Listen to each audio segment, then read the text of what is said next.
Good morning to you all. I'm Claire Mike. I'm Director of Business Development at Leaf, and a huge welcome to everybody joining us today. We appreciate you will be incredibly busy right now, so thank you so much for your time. Hopefully you'll have noticed that we're not delivering this Jordan's Farmer meeting on an actual farm, but we're delivering virtually again. We are looking forward to the next one being on farm, obviously, but yeah, we couldn't really take that risk this year.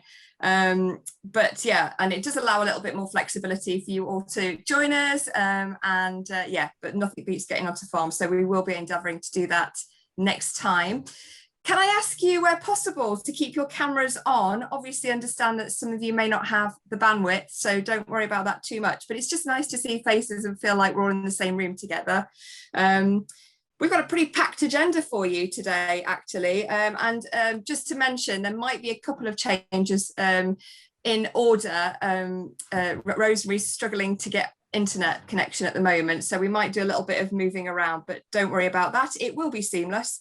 Hopefully we'll have a fairly relaxed and interactive session. We've got some opportunities for you to get involved a little bit later on. Just some quick housekeeping. We are recording the session to share with any farmers that haven't been able to attend. If you have any issues, then please do contact me directly through the chat function. Please also feel free to use the chat function to make comments, put in questions, etc., and to interact together. Also, if you collect basis points, you are entitled to 2 points for joining us today. So please do send in the chat function to me your name and your basis number and your postcode, and I will make sure that you get your basis points for attending today. So without any further delay, I am delighted to hand over to Verity Wilkes. Thanks, Claire, that's great. And just to kick off with reiterating Claire's points around, thank you all for joining us. We know it's busy, it's always busy, I think, for you guys, but yeah, we are really pleased to be with you again today, albeit not in person. It's really been good, though, I think, to be able to keep in touch in this medium over the last couple of years, and kind of thank you particularly to Leaf, who I know are now well practiced at this with their Friday surgeries as well, but also to our other partners for sort of helping us keep in touch during what's been a challenging year, I think, trying to keep relationships alive with people whom we can't meet in person. I'm also really looking forward to today's agenda. It brings together two really critical topics, critical for you guys as farmers, but also for us as JDR and for all of our partners. And those two topics are carbon and biodiversity. And the areas which are, intrinsically linked, whether it's agroforestry or soil health and soil ecosystems, or even, hedgerows and reducing agrochemical usage with predaceous insects, etc. There's just so many examples of where we see initiatives and activities that are beneficial both for carbon and for biodiversity. So what we want to try and do in this session is treat them as two parts of the same challenge in some ways. So the session is oriented around the farm. We're not there with you, but we hope we can bring it to life as much as possible. We're going to have a short section on comms, which we know you guys enjoy hearing about, the stories that we're sharing with our consumers about the Jordan's Farm Partnership, so we'll make sure that we cover that off. And then, of course, it wouldn't be a farmer day without Bob's section on quality, so we'll absolutely be looking at that as well. But other than that, the aim of today is to share some stories on farm, do some virtual farm tours, and then absolutely to hear from Rosemary about the trial programme too. So hopefully it'll be an engaging day. We're really excited. We've got a lot going on at JDR at the moment, and we know that kind of post-Brexit world and sustainability focus for agriculture is growing, and it's so important to us that we can work both with our partners and with you as that agenda evolves. So I'm going to stop rabbiting on and hand over to Jenny for a short intro from Leaf. Thanks, Verity. Yeah, morning, everyone. Yeah, I wanted to just give a bit of a update on where Leaf is at, but also I've been having a look into the data that you kindly provided with, and a bit of an update on your progress with that too. So I'm hoping you can see my screen. If not, someone has to wave at me. But yeah, you continue, probably unexpected, to be really strong in all areas integrated farm management, which is obviously checked through the LEAF Marque certification, your LEAF Marque audits. And by you completing the LEAF Sustainable Farming Review as well, we've then been able to dig further into the data. So some particular areas of strength include improving soil quality and reducing soil erosion. So we've got about half of you, well, exactly half of you are recording soil organic matter percentage last year, which is a large amount more than the year before, where we reported just 41%. So great to see you really taking soil management really seriously. Also really strong in the areas of integrated pest management, with 59% of you performing in best practice across all 8 areas. So that's not just being strong in one thing and kind of taking your eye off the ball in everything. It's really strong across the board. Again, up from just 44% last year, and really encouraging to see that you're adopting holistic method to controlling pests, and that's going to have positive impacts on the environment and biodiversity. We're also seeing a greater proportion of you generating renewable energy on the farm, which, considering this is probably something that isn't going to be possible for all of you, whether it's financial or landlord concerns or local concerns, to see that 71% of you are doing this is such a high figure. Solar panels and AD plants, as you could probably expect, remain the most common ways, but also telling us about different ways too. So whether it's having a biomass boiler, having a ground source heat pump, using solar power for charging batteries and alarms, or just burning timber in houses. These small things that you might think aren't as important as putting up a massive wind farm. Actually, it can be these kind of incremental gains that can have a real effort as well. So that's amazing to see. And of course, you are really strong in managing habitats. So the JFP Wildlife Standard asks for you to be setting aside 10% habitat area. But actually, when we look across the whole board, on average, you are setting aside 18% habitat. I actually cannot express how huge that number is, particularly when you think that's an average of what you're all doing.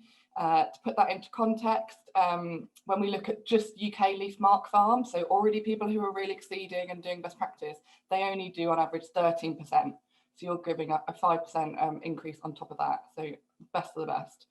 And it's not just kind of one type of habitat we're seeing a whole range. So whether you're using rotation to create habitats, you've got the length of hedges in there, you can see the number of trees, and that's native trees of all ages.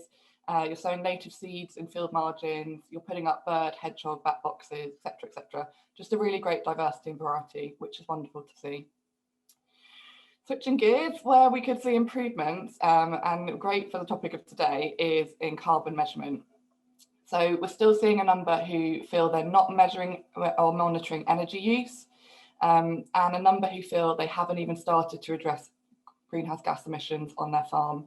And we're just seeing about a third are using a carbon footprint tool and telling us about it. So it'd be really good to explore what's stopping you here in those areas. And I think we'll get into that later today. It's going to be a really essential area for improvement over the coming years due to the net carbon zero targets and urgency to respond to climate change. And I think something that's worth considering is pretty much all the positives that I just went through will result in lower carbon footprints, whether it's the carbon sinks of your soils or your rotations or your habitat area, or your responsible resource use, and you're really strong in that area too. So maybe it's about, is it about we need to make these connections stronger? Where are you storing carbon as much as more than emitting it? Is it about helping you to see where those synergies are being integrated, or is it about comms in this space that you're not aware of what good looks like, or that you're getting so much media around farming is the reason why climate change is happening, that you're kind of feeling that there's nothing for you to do in this space, so you're feeling a bit beaten down by it. I don't know. Or is it actually just there's elements here out of your control? There's never going to be a point where you can make it to carbon positive. I think that's all really interesting for us to try and understand. So before I hand back, I do just want to talk about the future for LEAF as well. So, you are facing a huge amount of challenges right now and in the future. So whether that is COVID, obviously right now, and then the associated recession that probably already starting and then will definitely come, whether it's climate change as mentioned, or just the everyday challenges you're seeing around unpredictable weather, Although I will note that unpredictable weather and extremes of weather are a result of climate change. So we do need to get more resilient against that, become what we feel right now as extreme weather events, and being unpredictable needs to become predictable. We need to become used to that. Whether it's Brexit and associated trade talks, I won't talk about the Australian trade talk, but it's always worth thinking about the other point of view there. And the new agri-environment schemes that we're discussing in this country. Lots of change and challenge coming our way. The ELM, the ELMS, presents a real opportunity for your hard work to be recognised, and we, of course, here at LEAF are doing what we can to help DEFRA to shape these really positively, both to recognise the benefits of what LEAF Marque can offer them in this space, and what partnerships such as this, working at it collectively, working with advisors, how that's beneficial to them as well. And we hope that they're listening, and it will be a good scheme. But to be honest, it's going to be delivered in 2027, and that is too late.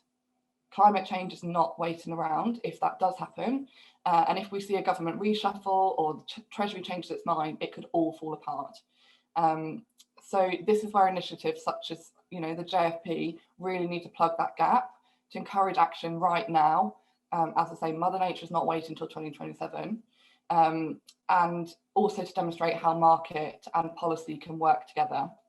Since our last Farmer Day, we've launched our 10-year strategy, and we believe this is we've been really ambitious. We've gone even beyond 2027 and what we think what sustainable farming will look like. But we've not just kind of set that out. We're showing real leadership, and you will see activities coming, from today right now to move in that direction. We have a real opportunity. It's COP this year in Glasgow. We've just had the G7. So it's a real opportunity to demonstrate the benefits of this partnership.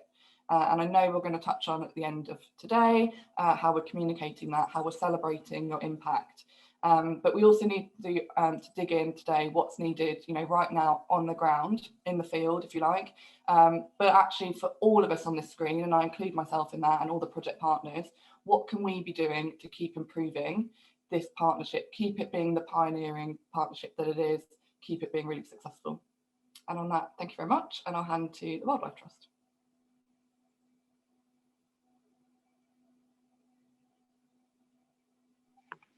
Thank you very much, Jenny. I'll just share my screen so everyone can see.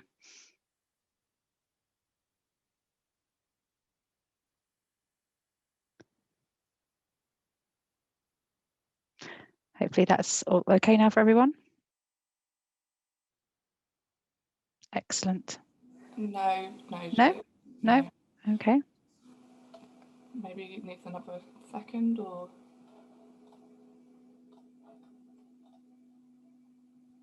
Try again.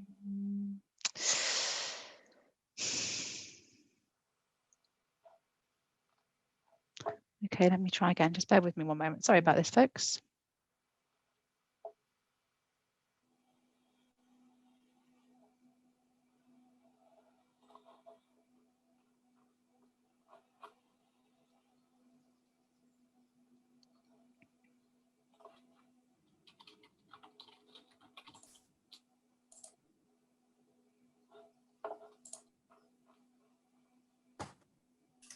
Maybe just a reminder then while we're waiting, basis points and numbers in the chat, please, and any questions as you go along too, and while we try and figure out.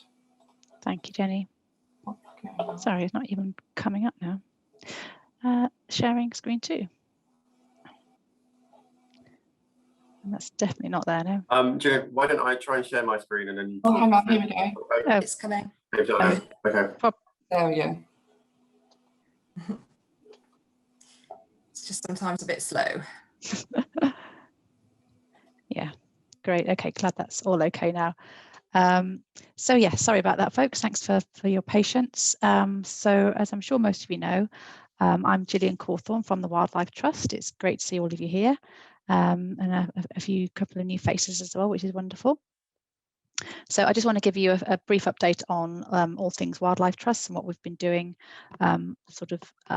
wider than the JFP, what's out there, and also what we've been doing within the JFP itself. Obviously, as we all know, we've been living with COVID for over a year, and like for many of the population, it's been a very uncertain time for trusts. But one real positive that's come out of that we find is that people have sought solace in nature. And we found that the Wildlife Trust main website was very, very popular. And in particular, 30 Days Wild Challenge, which takes place through June, where we ask participants to do something wild every day throughout the month of June. That saw a 73% increase on participants in since 2019. So really, really pleased about that. We're currently in the middle of this year's challenge, with it being 17th of June today. We thought it might be a bit of a blip last year, but we're already seeing good numbers this year with people still signing up. And this is really good to see, because it implies that people's love for nature wasn't just for last year during the main COVID lockdown, it has endured. So which is really, really positive. Looking sort of further afield, 2021 is the year that biodiversity goes politically mainstream. As Jenny has already mentioned, there's some key moments where nations come together. We've had G7, which has happened recently in Cornwall, where participants there committed to 30% protection for lands and seas by 2030. And they've also got the United Nations Biodiversity Convention, which is taking place in China in October this year. And this provides another opportunity for even more nations to come together and make that commitment to see 30% of land and sea in protected for wildlife and by 2030. So really, really exciting times. And then alongside this in the UK, we've got the Environment Bill, which will establish nature recovery networks, and COP26, which is the United Nations Climate Change Conference in Glasgow. So very, very exciting times for biodiversity, and say it is going politically mainstream. So moving on to the JFP, as you all know, as you've been in this partnership for over 5 years now, and for those that are new to the partnership, each farm is visited annually by their farm advisor from the local wildlife trust. These visits will help to cement the positive relationship that you've already got between the grower and their advisor, and provide an opportunity to discuss what's worked well and look at different options if things haven't gone so well. And it also gives advisors the chance to offer advice where necessary, e.g. around timings of cutting the hedge, width of margins, that sort of thing, which would help help reduce the chance of any issues arising at the assurance visits that take place once a year on selected farms. So the 2021 review started earlier this year and will continue to all the farms have been visited. And I've just had a few highlights on there on screen that you can see. So things like at one of the visits in Hertfordshire, there was a huge flock of linnets that were seen and lots of lapwings. And then another farm in Norfolk, we've had a short-eared owl species seen, and that farmer keeps a list of all his birds that he's seen, and this is a new species seen, so that was great to hear about. And some of the comments from the advisors that we're having is about how amazing the grassland's looking, how the farmers are keeping the hedges along the road great for yellow hammers. They've got the varying heights and thick and dense hedges. And as I say, the short-eared owls is a really good to see on that farm, having not been there before. So moving on to assurance reviews. So the assurance reviews will take place annually just on a sample of JFP farms, and it's normally 6 farms. It depends what the total number of farms are within the partnership, but it's normally 6. And the reviews will give confidence that the farms are carrying out the biodiversity actions that are required by the JFP standards. And we did the first round of reviews in 2019 for 6 farms, and another 6 reviews last year in 2020. And all of those 12 farms, pleased that they passed the reviews. And the assurance reviews provide the opportunity to have a detailed review of the farm and highlight any additional steps that will be required to fully comply with the standard. And we have now identified the 6 for 2021, and these are going to be notified very, very shortly. And just so the criteria for selecting those farms is they've had no previous review. It's quite a good geographic spread, and farm type spread, so they're not all arable, not all mixed. And also the farm plans, the Landsceps, have actually been implemented for at least 18 months.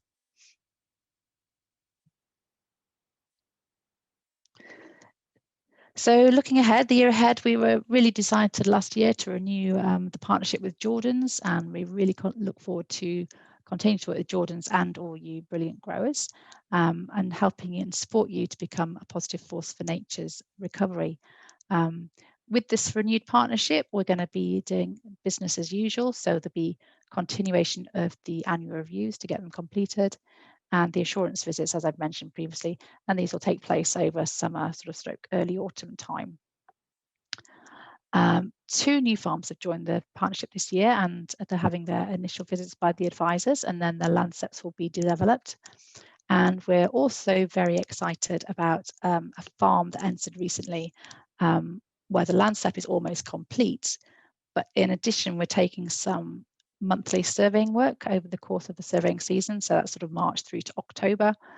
And that will be to establish a baseline of species. So the species we're looking at and that have been identified are bees and pollinators, lapwing, small farmland birds such as linnet and corn bunting, and also turtle dove. So as I said, that first round of surveying taking place this year, that will establish a baseline of species, and then we'll also look to undertake surveying at additional dates in the future, probably in a couple of years' time, and then at the end of the 5 years. And hopefully we'll see that the results will show a positive increase in species and their abundance. And that will be a good story to tell about the Jordans Farm Partnership, an opportunity to talk about those positive effects. So thank you very much for listening. I'm going to hand back to India now, because I think we're having the first Slido on carbon tools and measuring. Thank you.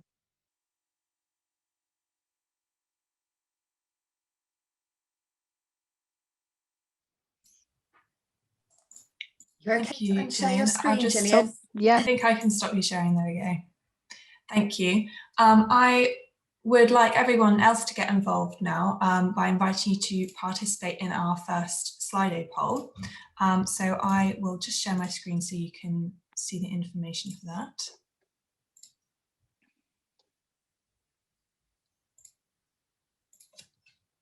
Great, so you can do this either by going to the Slido website and entering the numeric code 100, or by scanning this QR code. And that should take you straight to the poll. And our first question is looking at the carbon piece. And the question is, what is the biggest challenge faced for measuring carbon on your farm? This is a singular answer question. So if you could just put your biggest challenge faced, or there is an option for you don't find that there are any challenges at all.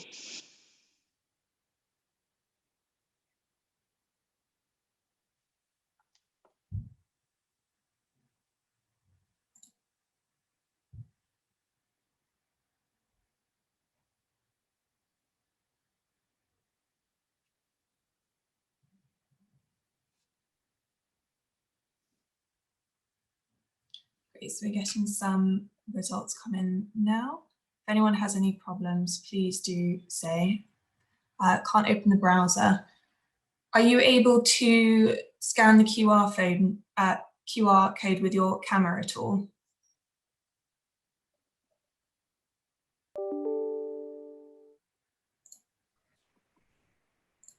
Actually managed to do that myself, and I'm the most tech stupid person on the planet.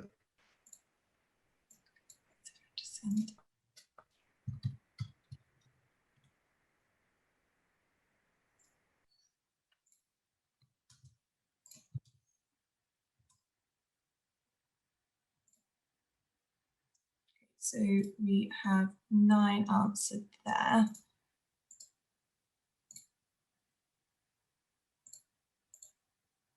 And I will just share the results of this quickly.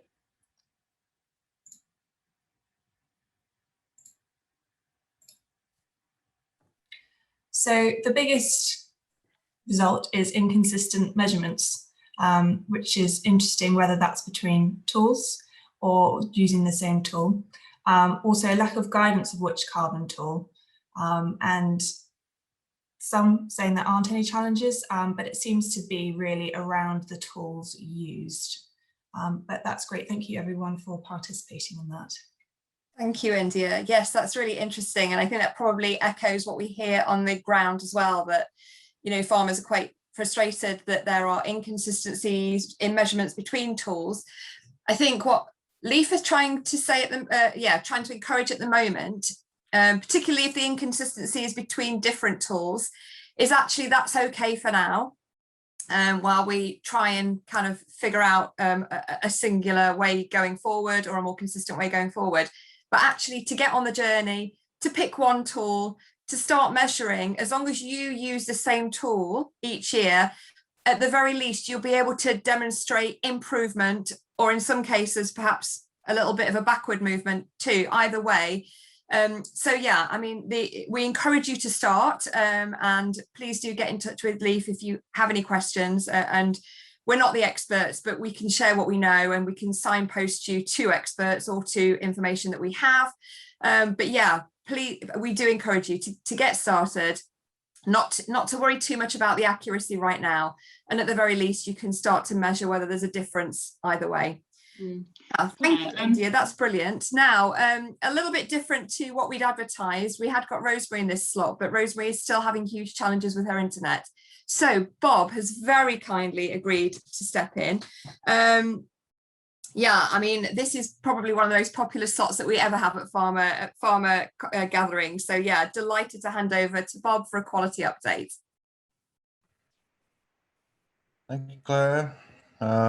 Yeah, I will make this as riveting as it can be for this time of the morning, and share a few numbers and questions with you as well. So feel free when I'm putting out some of my random questions to unmute and tell me what you think for fun. Right, I'm going to see if I can have more luck than Gillian with sharing screens. Bear with me a second. Oh dear. I'm not going to click on advanced sharing options. That doesn't feel like me.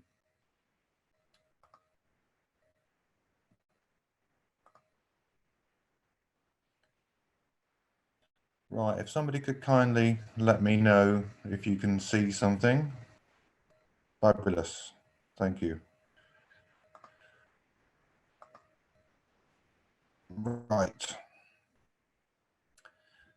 So firstly, some numbers really. So we've been progressively trying to get viable springs as being one of the real sort of missions over the last few years. And those of you growing separately won't really have any context of how that's progressing, I suppose. So here you can see that Elian, of everything that we had delivered in 2020 represented 20% of all loads.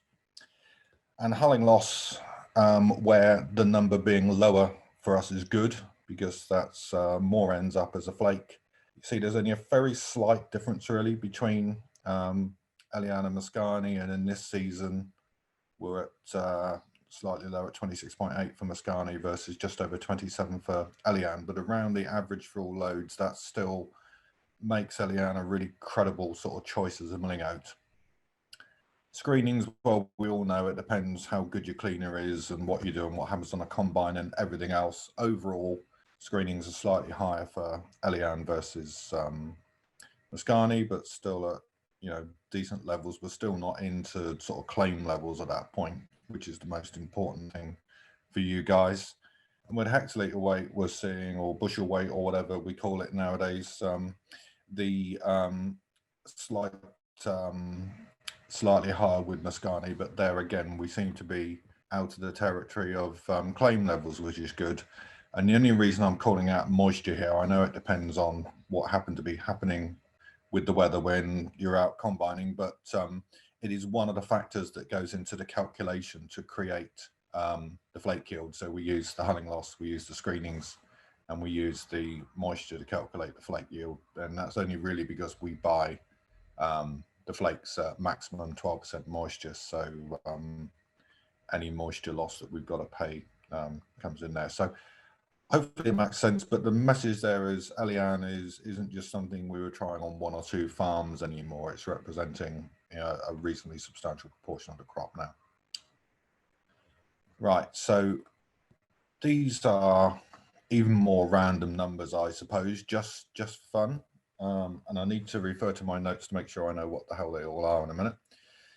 So the top ones, Mascani and Elian, are the it's the actual flake yield. So that's us using a calculation to see from the grain that arrives what's the percentage of flake we'll get out of that. And as you'll see, overall for every load, there's a benefit of using Mascani of 1.3%. But in context versus sort of Firth and Canyon, that probably would have nearly been up into double digits. So that's another indication of the progress we're making by making informed choices on variety. The 40%, so 40%, which I'm pleased about, is the loads that would have qualified for a hulling loss premium that have been receipted this year. So I think that's testament to the fact that, you know, depending on what the weather's doing to you, I think some of you guys are doing a really great job for us out there. Now the question mark ones, I just thought I'd be a little bit cryptic here for fun. Does anybody have a clue what that £6.45 might be? It isn't the price of the latest pair of boxer shorts I've just bought as a clue. No. Okay, well, I can see you're on the edge of your seat, so let's put you out of your misery here. That is the cost per ton difference of that 1.3% variance between Elian and Mascani.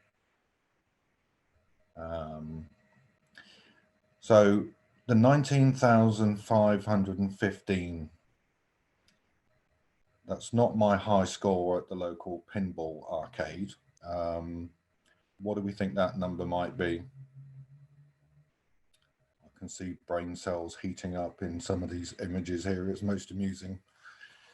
Well, that's actually the tons of oats that we'll use in Harvest 20 Jordan's. The 7%, that's it's not my IQ. That actually is the difference between the 2903 and the 19515. So that's the expected growth we see in the use of oats for 2021 versus 2020, which I think is good news. It shows the business is moving nicely in the right direction. We've had this scenario where lots of idiots like me are working from home and have time for breakfast, rather just a coffee, a fag, and 100 miles an hour out the door, burning fuel.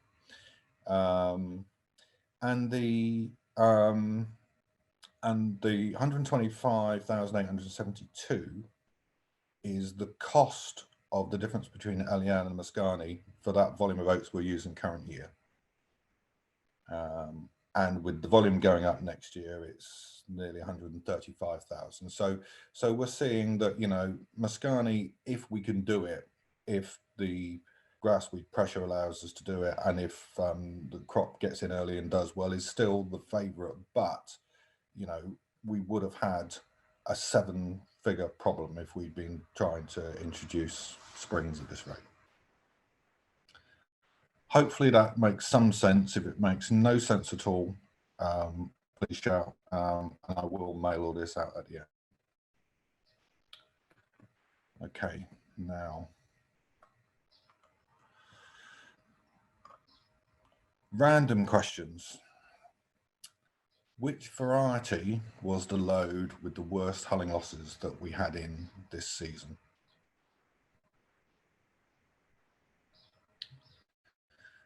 Well, it was actually a load of Mascani.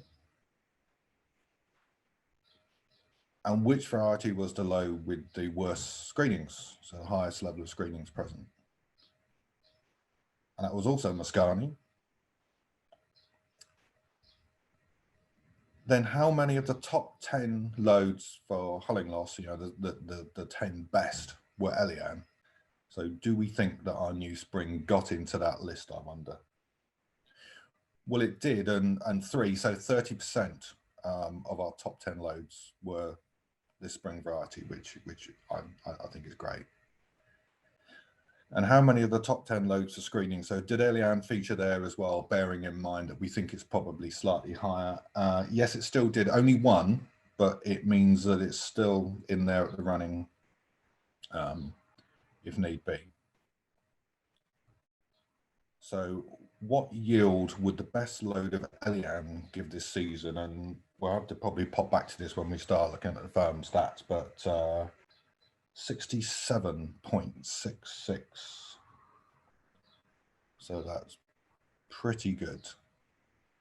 And that was Jeff Wright's load, actually, one of Jeff Wright's loads. So and Jeff, I think you're on the call. I don't know. I seem to recall your previous award winner for quality, but I think that was on Winters.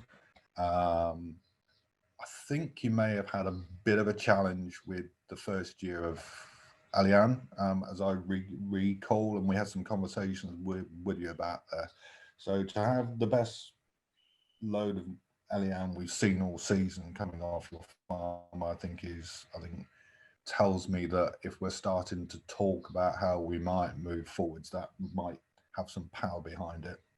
Yeah, what year would the best load of Mascani have given us this season? Bear in mind that we were just under 68 for Eliane. It was 68.59, and that came from Graham down in Dorset. So not only can we grow good oats, we can grow good oats all over the place.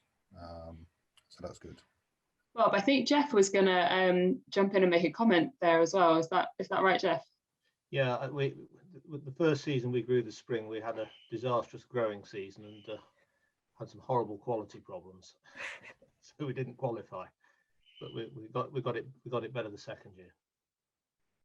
It's a learning curve. Yeah, this is the thing that I like, I mean, some of you speak to Rosemary, some of you don't. I think I'm happy when you guys are happy. This is a journey that we're all on. I want good value oats at the best quality I can get with this fantastic backstory that we've got. And the more sort of linked in, joined up we are, the better it's going to be. Thanks, Jeff. I think the message here that I'm trying to lay out is, I think we don't necessarily want to be in a scenario where we've got a fully spring crop. I think that introduces some risks, but we've come from no springs that the millers wanted in some seasons to a couple in the pipeline now that really work well. So, we've done that. We're using a tiny percentage of what these big millers use, and we're well ahead of them in this game. So something we can be proud about, I think. Okay, so this is looking at every farm for the year, and there again, I'll send this out so that you can all have a look at it and either be delighted or not delighted and swear at me. And obviously, at any point, any one of you can drop me a line or pick up the phone to me. It's an open forum, as it always has been. So screenings where we want it to be low. So to the left is good, to the right is not so good. I have to keep moving these photos out of the way when I'm presenting. Sorry, it's a bit awkward. Right, so there again, Jeff seems to be featuring rather a lot in there. So the lowest screenings we had was, nigh on down to 2%. That in this instance came from Jeff's farm. Then Fergus was very hot on the heels of that, and Nick, and also Graham in at that. So that's really good results. We know it's not something that's that easy to control in some situations, but obviously anything that's a screening is no opportunity to make that into a flake at all. It's just straight down the feed pit before we start. So so that's good. Some really good performances there, and an average, as you say, around about 5. Then hulling losses where the range is much tighter, really. So, you know, the best, so Rowley, I think in this instance, had the best down at about, as an average for the whole tonnage come off the farm, of about 23. And there's a huge range in here, depending on the particular circumstances. So, but what I like about this, when we first started looking at this together a few years ago, the spread on this graph was massive. We were, if we were lucky, we were getting down to about 25 best as best, which is, you know, we're getting closer to that as an average now as a group. And we had an awful lot getting up nearly towards 40. So, you know, the fact this line is leveling out is the thing that makes me think we're moving forwards. So I need to move this again. I should know what's on my own notes. So this is flake yield. So if you combine screenings and hulling loss and moisture, this is what we get. So in this instance, the higher the number, the better. And here, so certainly Graham's stuff for the tonnage that came off the farm was the strongest this year, which is fantastic. So Graham, well done. And I've got to say there will be one of our exclusive awards worming its way to you, as you're quite local. I may, if I put on 3 masks, a condom and a hazmat suit, I might actually be able to deliver it in person. So we'll see how we go with that. So that's me really. So hopefully that's a bit of a sense of what's going on. So messages in there. Eliane, if we use it where we need to use it, and we really speak to the others doing it about how to do it best, works and can work. You know, it's still relatively early. I think it's about 3 years we've been playing with it now, but it probably represents more of an opportunity than a risk to us now. I think the fact that farm performance is leveling out is great. There will always be, you know, people in a different part of that graph every year for reasons sometimes you've got no control of whatsoever. So it's nice for it to have a little bit of a competitive element, but it's absolutely only in a positive light. And in terms of the amount of oats we're using, it seems to be growing, which is also good. So hopefully some messages in there. If none of that made any sense whatsoever, as I say, feel free to drop me a line and I'll put this deck out over the next couple of days. Okay, that's me. Thank you very much. Thank you so much, Bob. And I know how much the farmers enjoy that section. So yeah, thank you very much. Very interesting for us to see that too. So next, we're delighted to welcome one of our Jordan's farmers, Nick Rousel, who's very kindly prepared a video for us on his farm in North Wessex. After the video, we're going to move straight on to some Q&As. So your opportunity to ask any questions of Bob, of Nick, and of anyone in the panel actually. So yeah, please do start to think what those questions could be on the quality update, on carbon, on more. We have put a little bit extra information on carbon in the thread, but yeah, it'd be great to hear how some of your experiences have been with that. So yeah, without any more delay, I'm going to ask India to very kindly play Nick's video.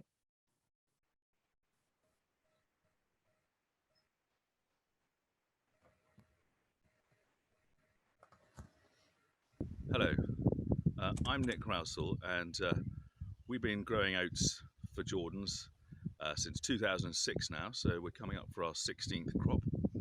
And I want to introduce you to Manor Farm Crux Easton, which is about 280 hectares up on the North Wessex Downs. It's part of our bigger enterprise where we're cropping a total of about 1,300 hectares across the county, but we have been farming up here since the late 50s. This farm is up to nearly 900 feet at its highest point and is pretty difficult ground. The soils are over Andover series chalk, but there's a lot of clay cap, a hell of a lot of stones, which are incredibly abrasive. We generally get through at least one set of tyres a year, and this is one of the 2 farms we grow oats under the Jordan Farm Partnership. And I'm standing in a field which are oats this year. As you can see, I'm stood here on the 3rd of June, And really this crop looks like something that should be somewhere around the 20th and 19th of May, something like that. So we have suffered a little with the lateness due to the frosts of April, but actually really they don't look too bad at all. But I'm sure also the eagle-eyed amongst you would have spotted the black grass out in this field behind me, which is something I just want to highlight again as one of the difficulties of growing oats, and something we really must pay attention to as well. We've had a HLS agreement running here since the year 1999, and so conservation has always played a huge part in what we do here. And so when it came to joining the Jordan Farm Partnership in 2006, it was really something that really fitted in with our ethos.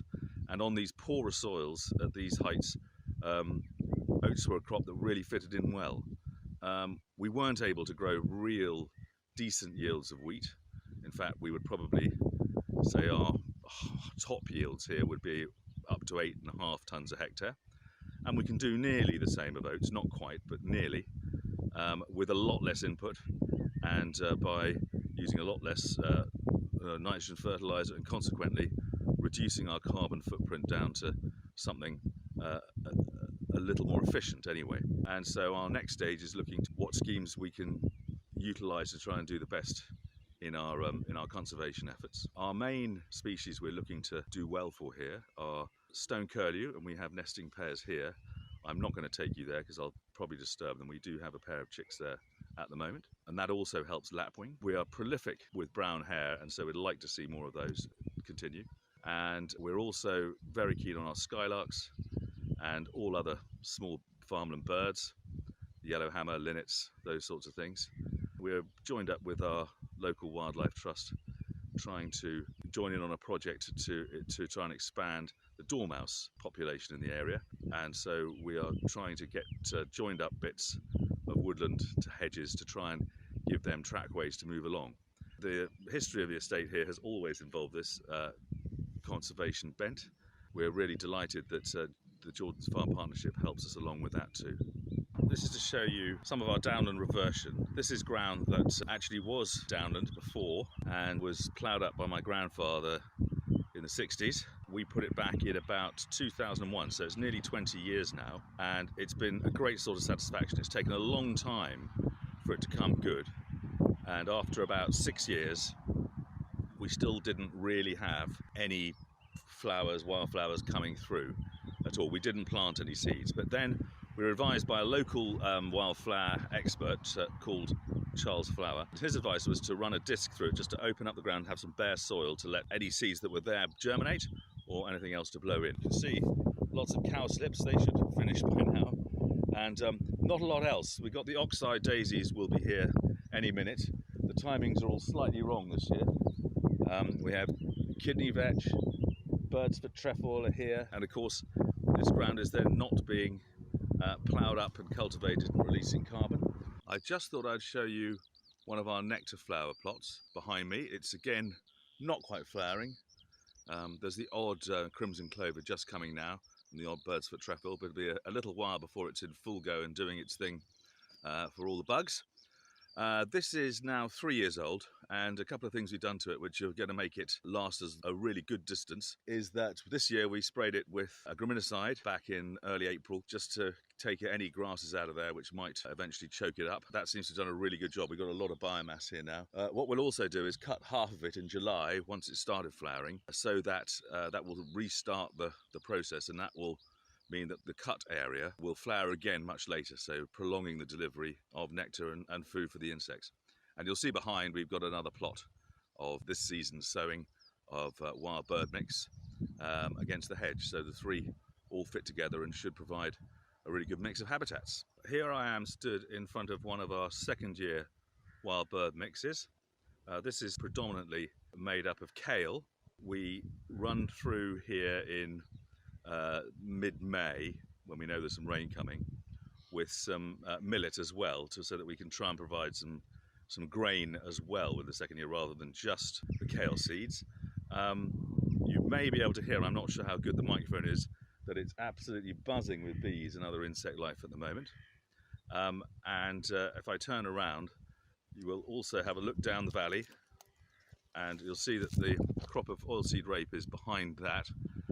And again, this harbour for insects helps both crops. We have a 4-hectare plot specifically designed for woodlark, who enjoy a large open area within a woodland. This is an 8-hectare field, so we've got 4 hectares that we put into oats, and then we have the other 4 hectares in a fallow, which you'll see behind me, and you'll see that this whole area is surrounded by the woods, and you can see just below me there the area that's greened up that was cultivated back in March, that's dedicated for woodlark nesting. And then next year we flip it over, so the oats will go down there and we'll have the fallow plot up here. We have 2 plots like this, and we have a further plot that is out in a more open area for stone curlew, who've been coming here and nesting here for many years. And also there's a lovely example of what happens when you run out of fertilizer on the last 100 yards of the trip. I know the farmers will enjoy that one. This is a new technique we're doing to establish oilseed rape up here, which I thought you might be interested in. We really want to grow the rape up here because A, it's a profitable crop and it's a great entry for oats for us. But there's not really any crop that matures up here at 900 feet early enough for us to really get going to sow our rape at the right time. We've been using this field here as our overwintered stubble for our HLS agreement, and then in the spring we then spread sewage sludge on it to back up our phosphate and other nutrients, and then disc it in whilst distributing a spring cover crop of Phacelia and buckwheat. And the idea here is to suck up and hold on to the nutrients we've got here and keep hold of some moisture, so that when we get to the first week of August, we'll be aiming around between the 8th and the 12th, depending on how things are. We would then drill straight into this. Now this crop then would probably be above my knee, and then drilling into that provides some cover. Now we all know the vagaries of the cabbage stem flea beetle, but it seems that this cover we've drilled straight into manages to distract or hide the emerging rape crop, and it's worked really well for the last 3 years. All of our cultivations and sowing and establishment methods rely on no or minimum tillage. Really, the only tillage we do here is the disking of the sewage sludge, simply because we have to. I'd rather not, but it is an essential part of it. But again, that is reducing our release of greenhouse gases from the soil, and we try and keep them as firmly locked up as we can. This, along with the other methods we've been using with cover crops, etc., are beginning to lower our needs on nitrogen, which in an arable situation is one of our biggest problems on our carbon situation. I'm standing in a field of WPB Isabel spring oats here. As part of one of the other initiatives of the Jordan's Farm Partnership is some trial work we're doing. And you may remember there were some trials done by Rosemary Hall and her team over fertiliser use in spring oats and their interaction with cover crops, etc. This field had a cover crop in it last year, but we left a number of tram lines here with no cover crop, and so we'll be able to see what that can bring to the party in conjunction with various different fertiliser regimes, mostly between nitrogen and some interactions with phosphate as well. You can see here that there are some real visual differences appearing now. I always find it very helpful to see some of these trials before we get the results post-harvest. Anyway, I think this is another real benefit of the partnership, in that we're all looking together to try and get better results, better crops for both sides, whether for processing or for yield and quality. It's good to see this in action again. This is another little project we put together, which I think enhances both our offering for biodiversity and for carbon capture. What we've done here, it's about 6 years old now, is plant an orchard with some rare plums, apples, pears and various other heritage varieties of fruit, and then we sowed in between with some annual wildflowers, and they've been self-seeding ever since. I think you might see behind me some ragged robin flowering. The rest, of course, because we're late in the year, are still a little way away, but this also takes this ground out of production and will keep that carbon in the ground again. It's also in a field that was part of our EFA offering. It was an arable field. It's on a very, very difficult clay cap, and as I turn around you'll see it behind me. And this now was always a poor yielding arable field, and so this doesn't really deserve to be growing an arable crop. As we've been saying all along, we're trying to do the right thing in the right place, and so this will not be cropped and keep all that carbon safely tucked in the ground. I'd just like to show you one more item we have that's helping us with our carbon footprint here, and that's a solar installation, ground mounted, that we put in 2014. It will be 7 years since we put it in this December, and I'm calculating it should just about pay for itself around then, depending on our summer, of course. But this is helping us out, and we've left room in front of it or behind it to put in some more, as you can see. So this is going to be my final stop on this little virtual farm tour. I'm really sad that we haven't been able to see you all in person. There'll be one or two farmers I know who have been here before will know I've managed to not show the really bad bits, although I expect you've spotted them.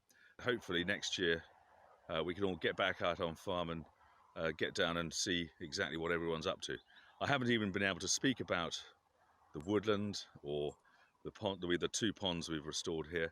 They're there to tempt you back here when we can do this for real. Thanks very much for allowing me to show you around Crux Easton.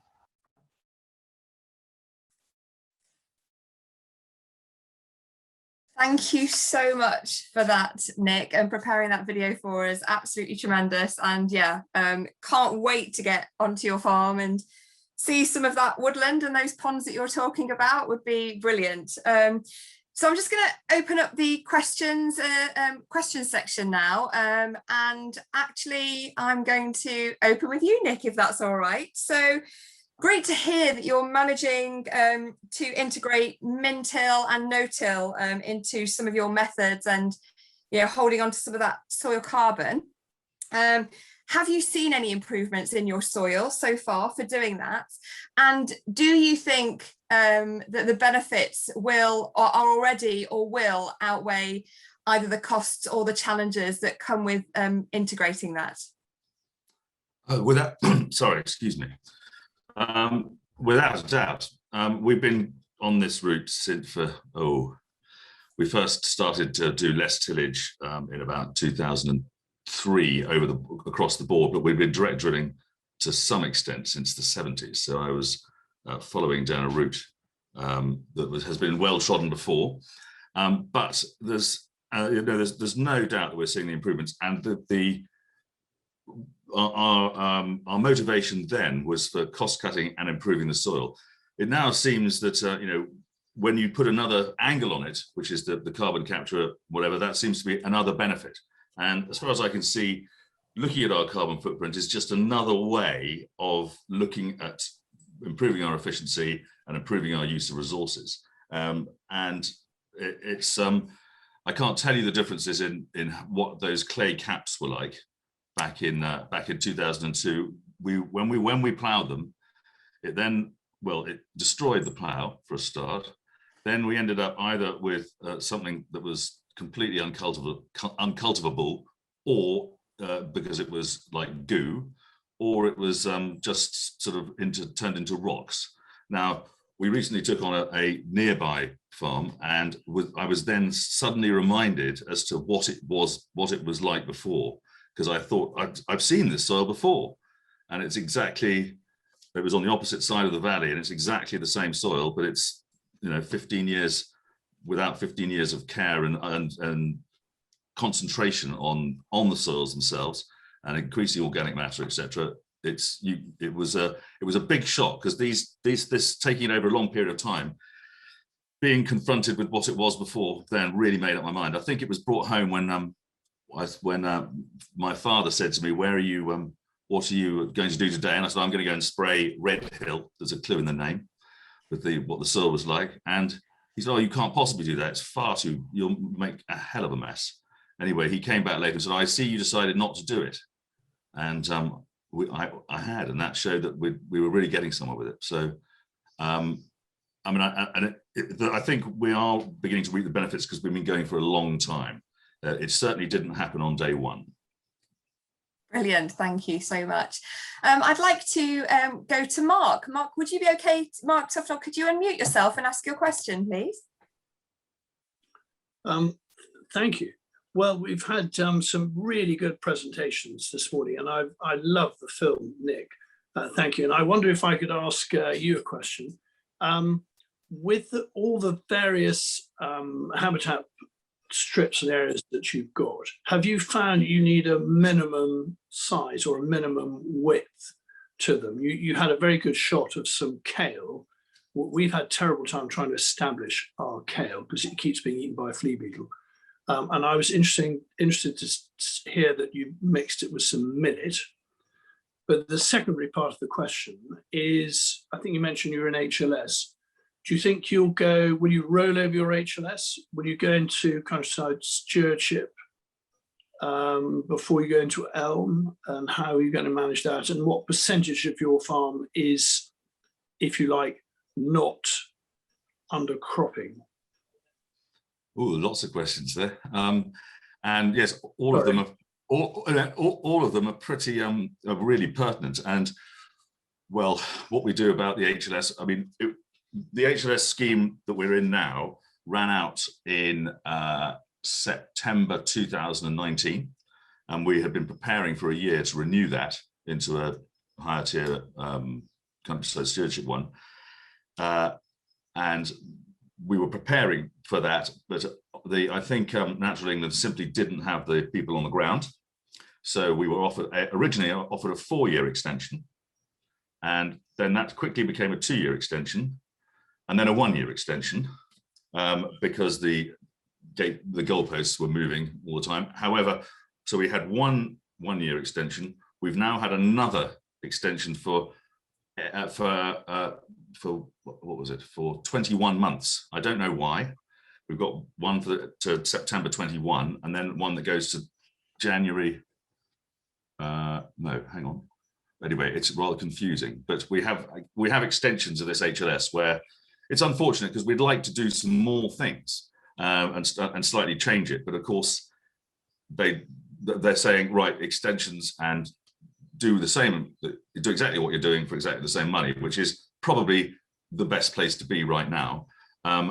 Of course, we're going to be looking at whatever we can do for elms, but unless you have some secret information, I don't really know where we're going with that yet.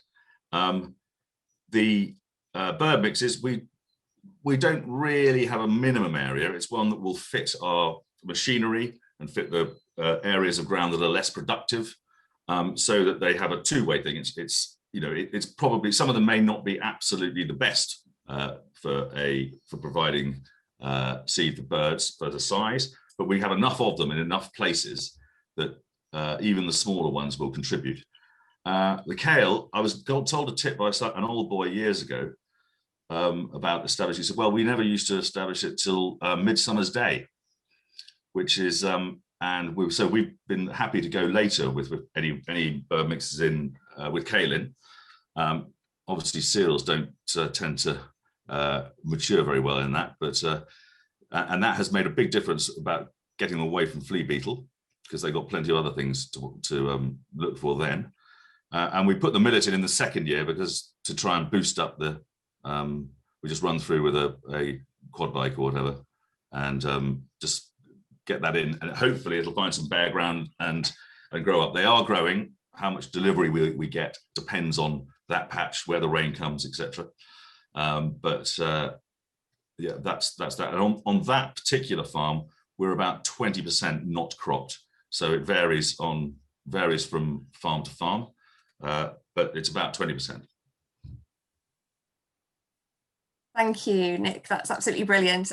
Quick question from Fergus, and then we'll probably move into our break as we're going a little bit over on time, and I want to make sure you all get off by 10. So yes, Fergus, love to hear your question, please. I think Mark might have asked it as well. I'm equally envious of the winter bird mix and the kale. It looks great. So my question's been answered. Wonderful, that's great, thank you. So India, I think I'm going to move over to you if that's okay. Yes, absolutely. So we will do one more Slido poll and then come back and see the results after the break. So I will just share the screen with you again, so you have that information again.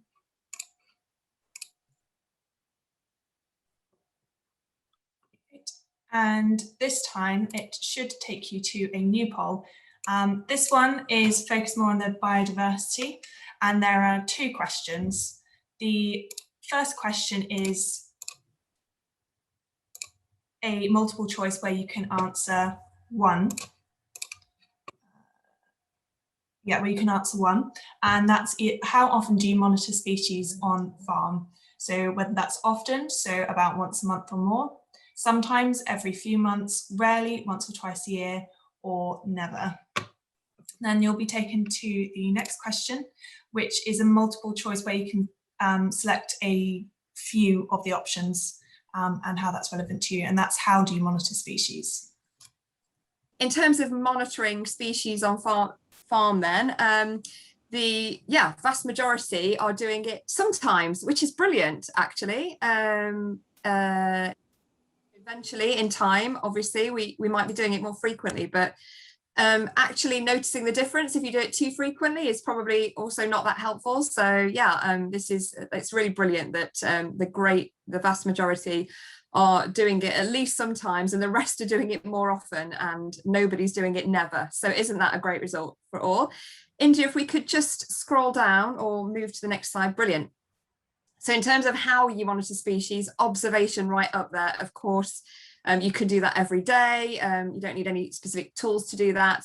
And then also engaging with that local interest group, so important. And we really encourage that at Leaf to work with your local interest groups to do that. So brilliant to see that huge amount of you doing that, and also engaging with the experts. So yeah, I mean, in theory, probably all of you should be saying that because you're working with the Wildlife Trust, but I'm sure some of you are new and haven't had that opportunity yet, as Gillian's pointed out. But yeah, that's brilliant. It's really interesting also to notice in that space of pen and paper, kind of the old-fashioned way versus app, our level pegging. So yeah, really interesting to see that too. It'll be interesting over the next coming months and years to see whether that app option increases or actually whether they're just too fiddly to use and not that helpful. So yeah, great again if you want to put that in the thread for you to share your experiences of that.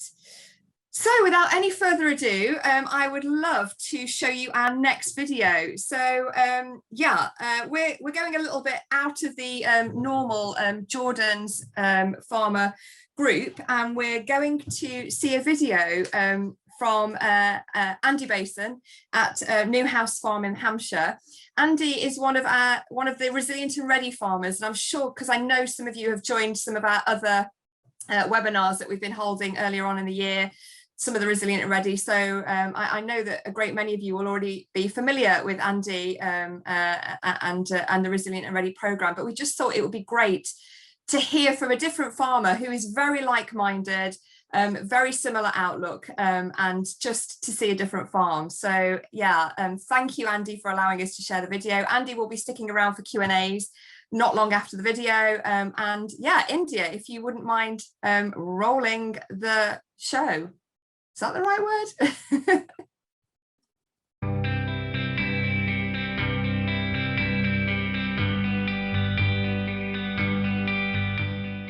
My name's Andy Bason. I'm the farm manager at Newhouse Farm in Northington, which is near Winchester.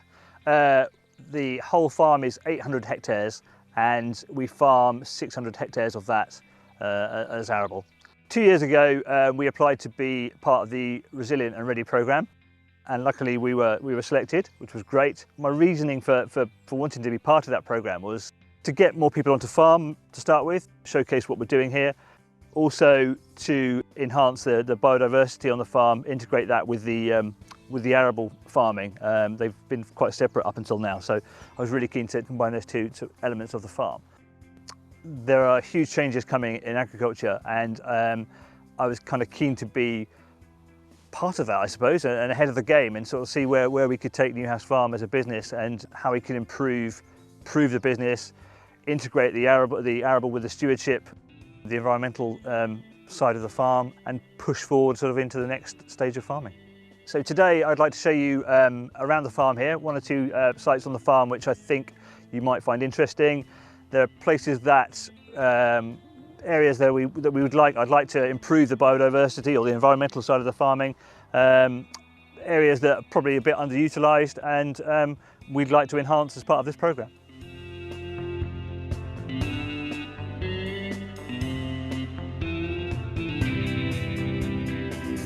So here at Newhouse Farm we've got a lot of woodland around us, so we get a lot of deer here, in particular fallow deer, large numbers of fallow deer moving through, and quite fantastic to see.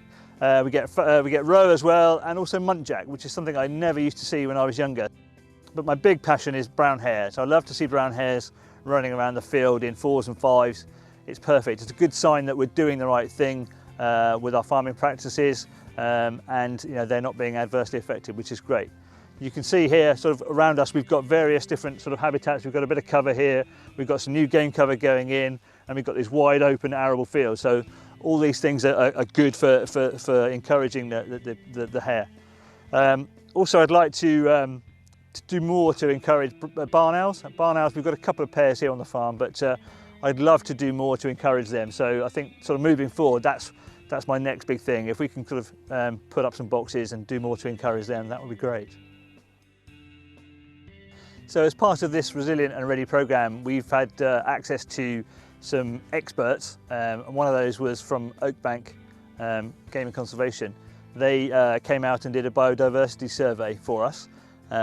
Spent a day here in the rain, which wasn't very nice for them, but came back with a full report on what we had here, which was great, because you kind of take for granted, I suppose, what you've got around you. But particular fascination was some of the older trees that we've got here on the farm in some of our woodland, which was really nice to hear, but also tips on how we could enhance the biodiversity even further by sort of interconnecting some of the stewardship strips we've got here and some of the hedgerows, planting new trees, planting new hedges, and basically creating corridors for the wildlife to move about the farm.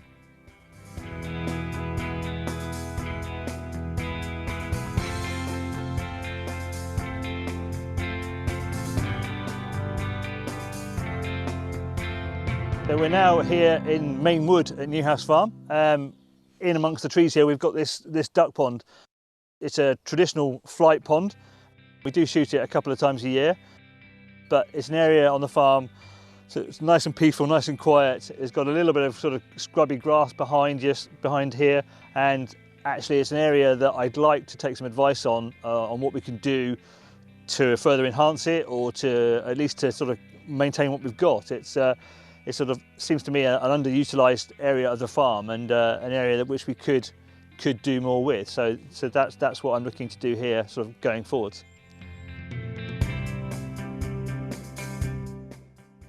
So we've got 70 hectares of woodland here at Newhouse Farm, predominantly ash actually. A lot of the trees are ash trees, so with the current ash dieback scenario going on, it's a bit of a worry, but we've got a 10-year woodland management plan in place, and we're thinning trees for our 2 biomass boilers here, and where we are thinning, we're sort of focusing on the ash trees there to sort of leave the other species alone. So we're sort of waiting with bated breath to see what happens.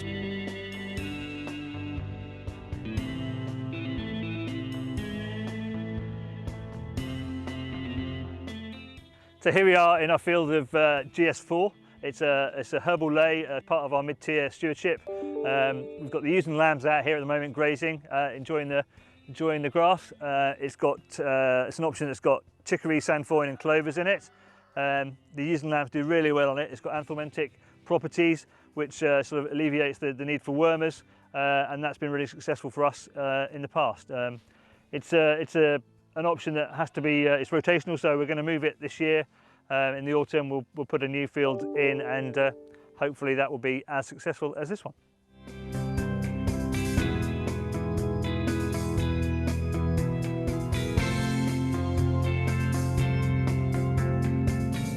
So now we've arrived in this field of wheat, but amongst this field of wheat we've got a slightly new venture for us. We're having a dabble into agroforestry.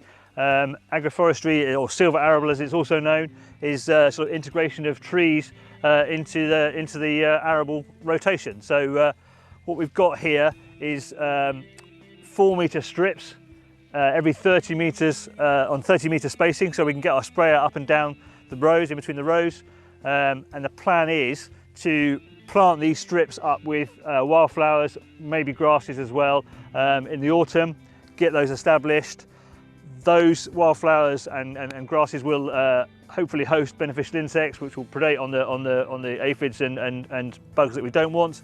And then once that grass and flower mix is established, probably or hopefully sort of later on this year, early next, we will establish some trees in these strips. At the moment, I mean, I'm still learning about agroforestry. There's an awful lot of things to learn. It's a wide-ranging subject. I've been listening to various webinars, listening to people speak, reading books, so all kinds of things really. But yeah, I've still got a lot to learn, and it's a bit of an experiment for Newhouse Farm, but we're really keen to see how it develops. So that's about it from Newhouse Farm today. I really hope you've enjoyed this whistle-stop tour. I hope that you've seen that we love doing all we can to protect and enhance the wildlife here at the farm. I really hope you enjoy the rest of the webinar, and if you have any questions, please feel free to ask, and I really hope that you can make it down here sometime soon.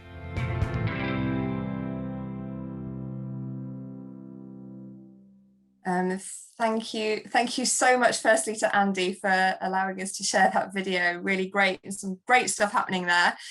Before we get to questions with Andy and the panel though, yeah, I'd love to just move on to looking at the brand campaign and the marketing section.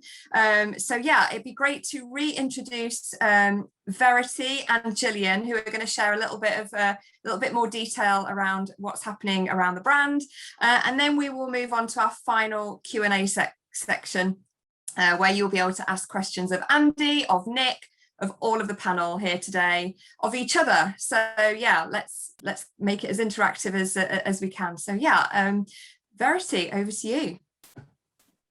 Great, thank you, Claire. Let me know when this pops up. Yep. Do you just want to expand the slide? Yeah, but can you see it? Yes, yeah, we can see it. Yeah, perfect. Oh, can I? Yes. Okay, great. So I'm going to spend just a few minutes talking through kind of comms and engagement from a JDR perspective, and then hand over to Gillian, who will share a little bit about the Trust annual report, which has just been completed recently. I feel like rather than trying to step up to the bar, I should just acknowledge that I am not Mia. Those of you who know Mia will be familiar with just her enormous energy and absolute passion for sharing these types of updates. So I'm going to do my absolute best to mirror her, but you all know that Mia did sadly leave JDR to move on to something different a few months ago. But in terms of update on that front, the team have recruited a replacement for Mia's role, who I believe should be joining us any day now. So I'm sure once she's had a chance to get her feet under the table, she'll be keen to meet all of you and pick up where Mia left off in terms of some of the marketing and engagement activity that many of you would have been directly involved in. So in the short term, I'm your substitute, and as I say, I'll try to pump as much energy into it as she would have. So what have we been up to? There's 3 sections I'm going to share with you, and the first is about website and competitions. So the Jordans brand team have launched a new campaign entirely focused around bursting with nature, and have, as part of that campaign, revamped our website and launched some competitions to begin to drive some consumer engagement. It's the first time, I think, in a few years that we've launched an entire comms campaign purely focused on this type of activity. And it's really part of trying to re-engage and reposition the brand in the minds of consumers along the lines of the sustainability work that we do and nature and biodiversity featuring paramount amongst that. We're really excited about it. It seems to be landing really well with consumers, and you know, we're getting an awful lot of positive feedback and generally overreaching our targets in terms of reach figures. So very exciting. Please go and check out the website. I tried to copy and paste a screenshot of the whole thing, but I technical skills failed me, so you've just got a little snippet at the top. But the website has particular sections, you can see on the top right here about oats and about our farm partnership with you all. It's then got competition sections along the bottom, so we're inviting consumers to participate in order to win vouchers and gardening advice so that they can also be getting out in their own spaces, no matter how small or large, and doing their own bit for biodiversity and pollinators, etc. So lots and lots of activity focused on trying to get consumers to engage with this topic, with what we're doing, and also with what they can be doing in their own way too.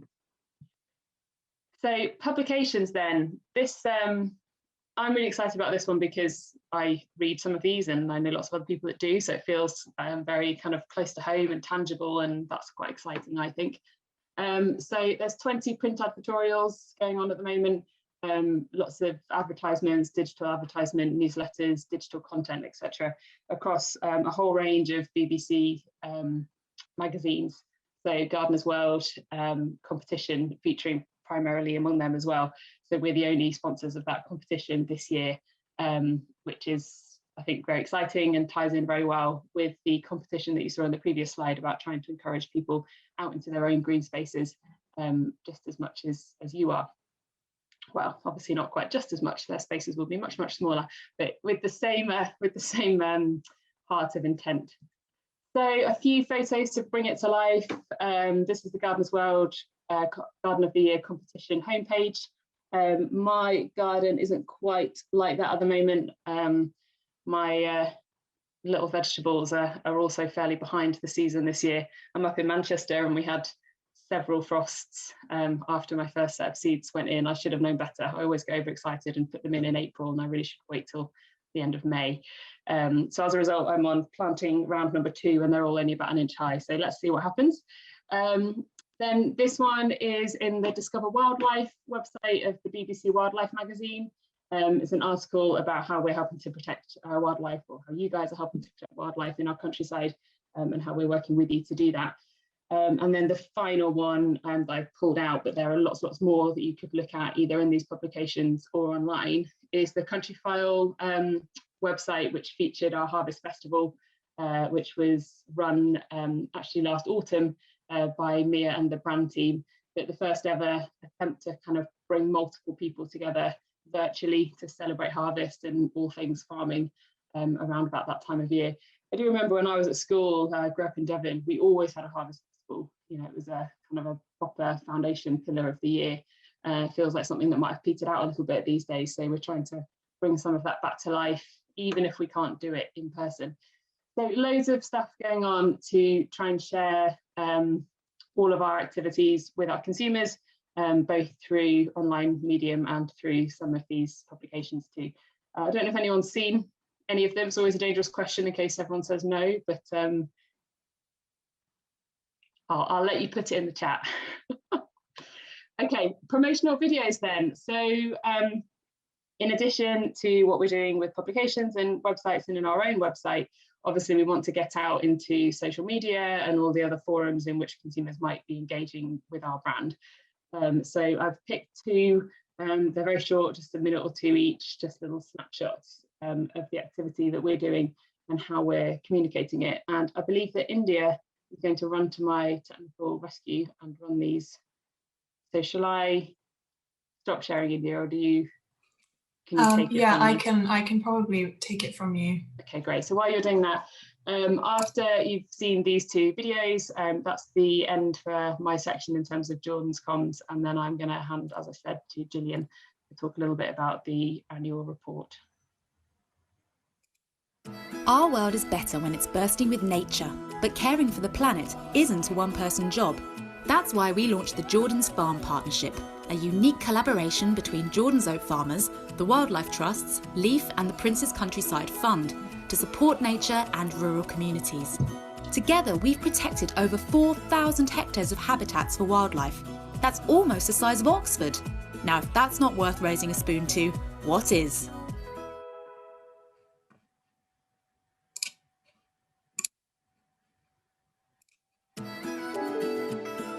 Delicious oats aren't the only thing that our British oat farmers grow. Their knowledge is constantly growing too. Working with a Wildlife Trust advisor, each one is given a nature-friendly plan that helps them dedicate at least 10% of their land to wildlife. Already, they've grown enough hedgerows to stretch from Aberdeen to Brighton. A treat for you and nature too. That's the Jordan's way.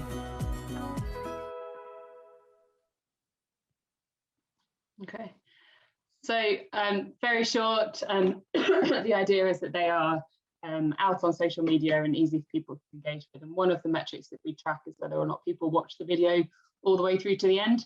And what we find with the videos that we put out that are focused on nature and on the Jordan's Farm Partnership is that they have an excellent watch through rate. So people want to see what's happening, and once they start with the video, they do watch it all the way through to the end.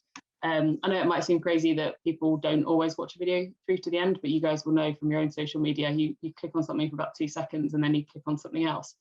So having someone sit and watch it for 1.5 minutes is fantastic, and just shows how kind of captivating some of the content is that actually generates primarily from your work.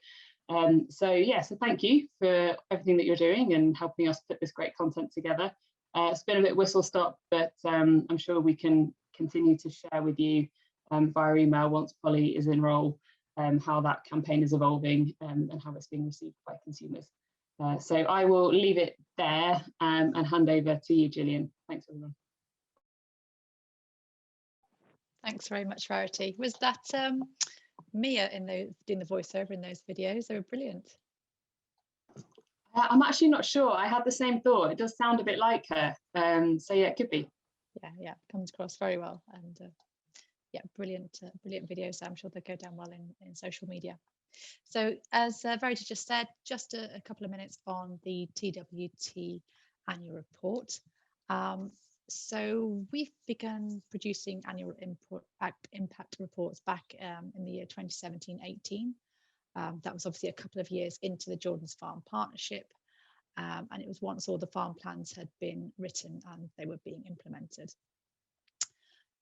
We didn't want the report to come across as being too dry, just full of text and stacks, not particularly engaging.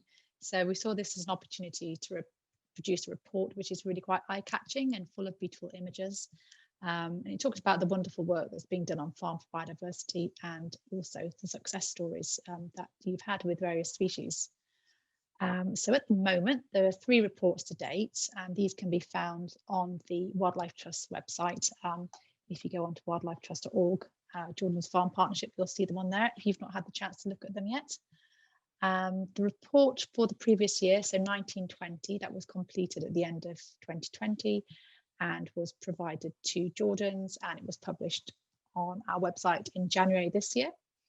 And interesting, that report, it allows us to celebrate the 5 years of the Jordan's Farm Partnership and the vital role that the new farmers have to play in nature's recovery. And the reports overall are an opportunity, as I said, to talk about the relationship between the advisors and the Jordan's growers, which is crucial for the Jordan's Farm Partnership.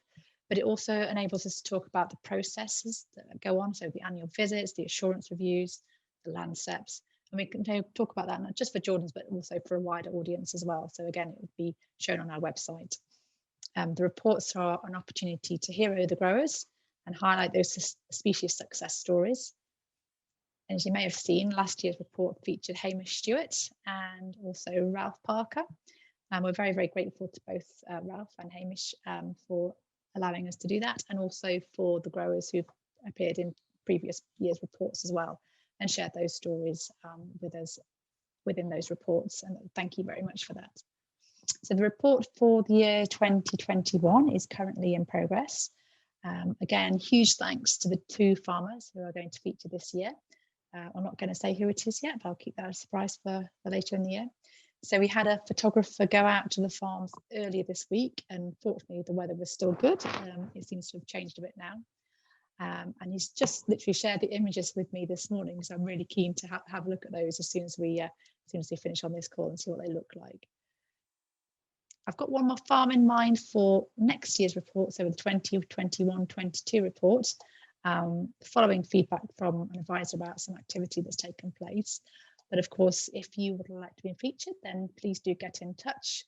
otherwise I'll be having a look through all the activity that's gone on and requesting or identifying someone I might like to feature, because there's lots of good stories out there to tell, and we really do need to shout about them. So yeah, if you want any more information about the annual report or you would like to feature, please do get in touch. Thank you very much, and now I shall hand back to Claire.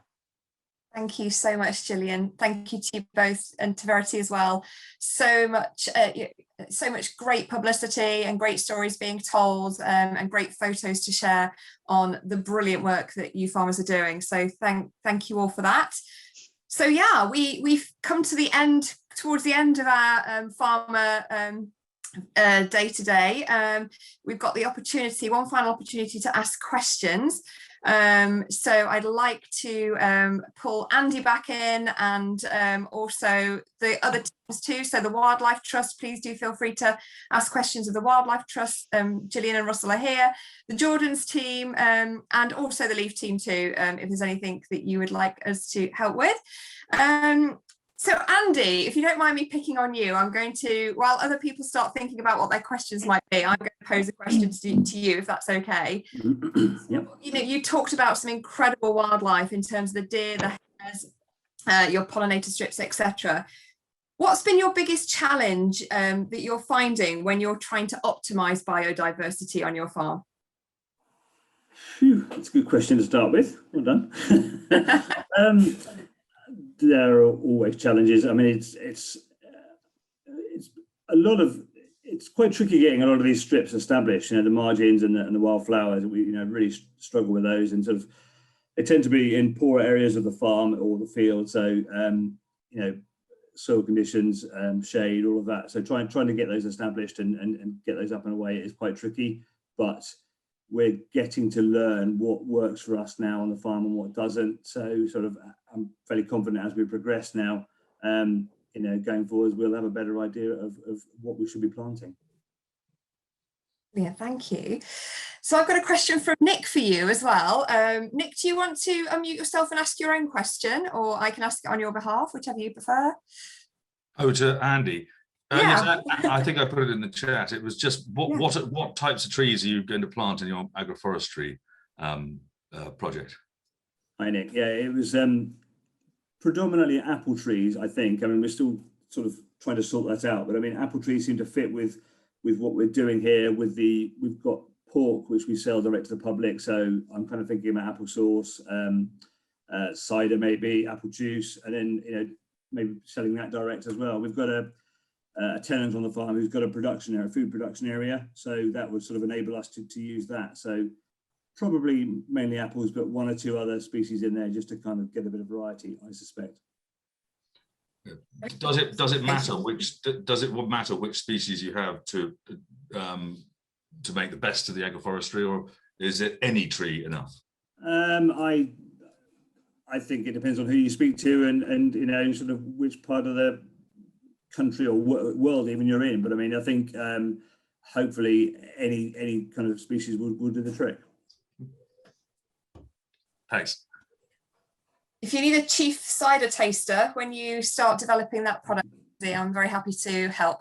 So just before I come to you, Russell, if you don't mind, Verity has just put in a question here relating to that agroforestry. It would be interesting to know if any others are interested in the agroforestry programs. So do let us know that in the thread, or raise your hand and we can come on to you. So yeah, Russell, can we come to you now, please? Yeah, I think, sorry, you may have answered the question. It was really, obviously, agroforestry can do different things. It can help the soil. It can obviously produce new crops. So I was just wondering what you were, you know, what would you determine in a few years later what was successful agroforestry looked like in your field? But perhaps it is just obviously another crop in combination with what you're already growing.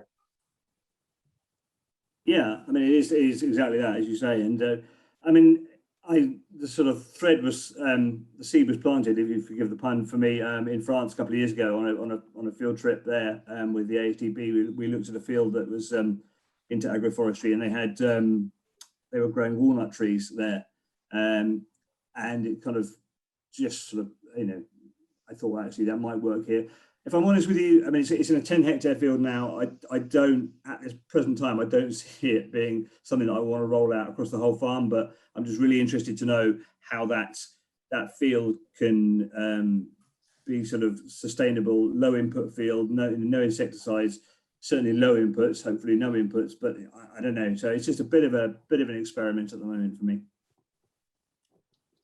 Thanks, Andy. Mark Tufnell, can I come to you to ask your question? Thank you very much. With the way the season seems to have run this year, with a lot of rain, then no rain, then a lot of rain, then no rain, we seem to see a prevalence of blackgrass. And I don't think it's just my, and I was pleased that Nick said that he had on his farm.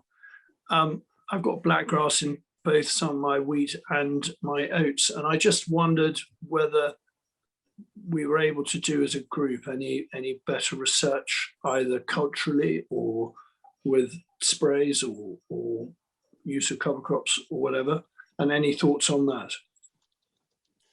Yeah, I mean, that would have been a great question for Rosemary, but perhaps Verity or Bob, would you be prepared to give some thoughts on whether that could be a focus of the future?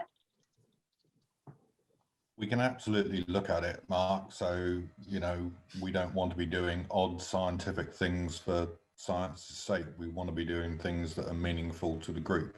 So I'll speak to Rosemary about that. I know it's definitely featured in some of the things we've been thinking about over the years, but I don't know whether it could be turned into something that's more specific. So I'll take that one away and I'll get that out.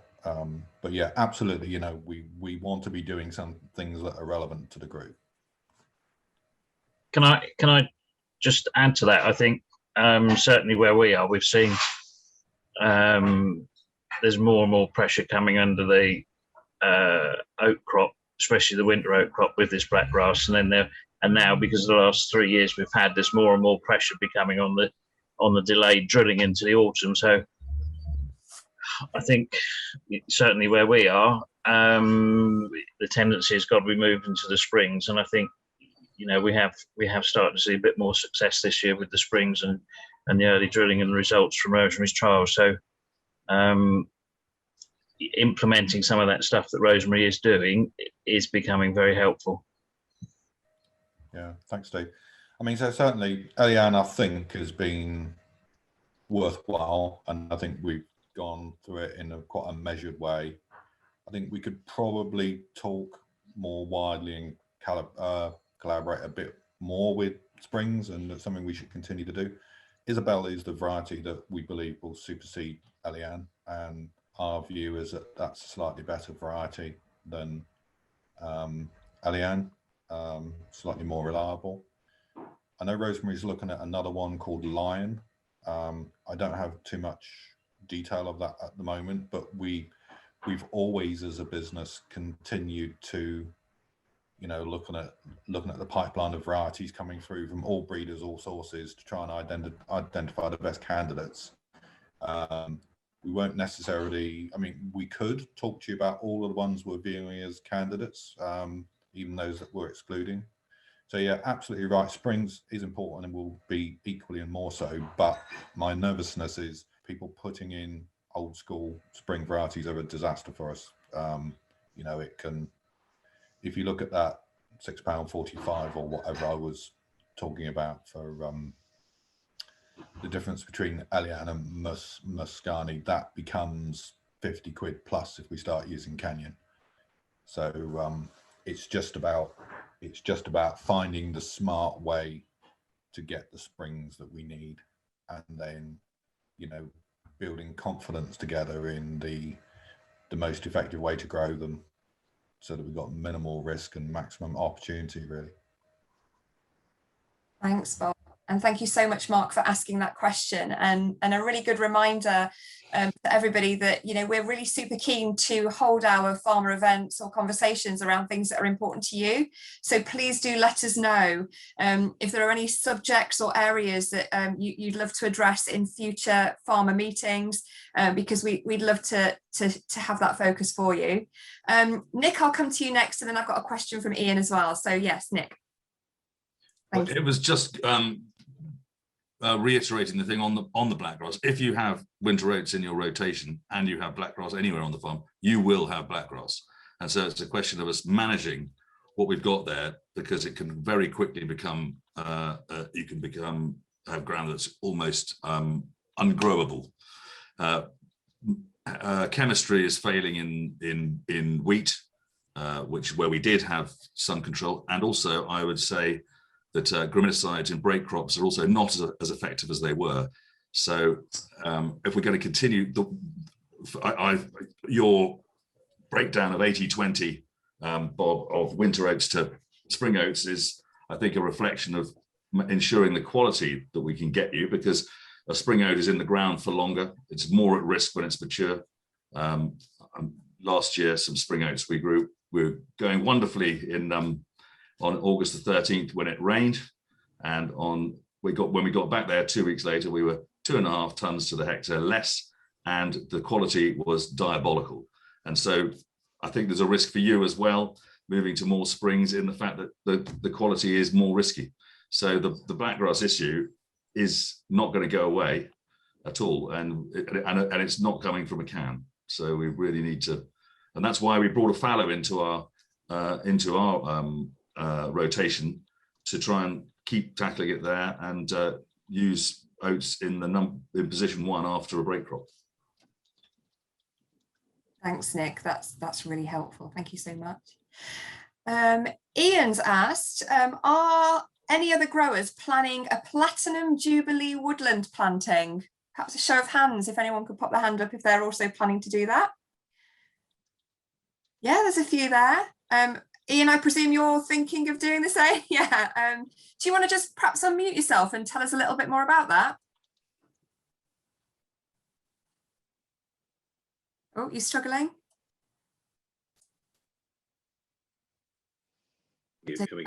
Oh, there you go. Yeah, I mean, it's, can you hear me now?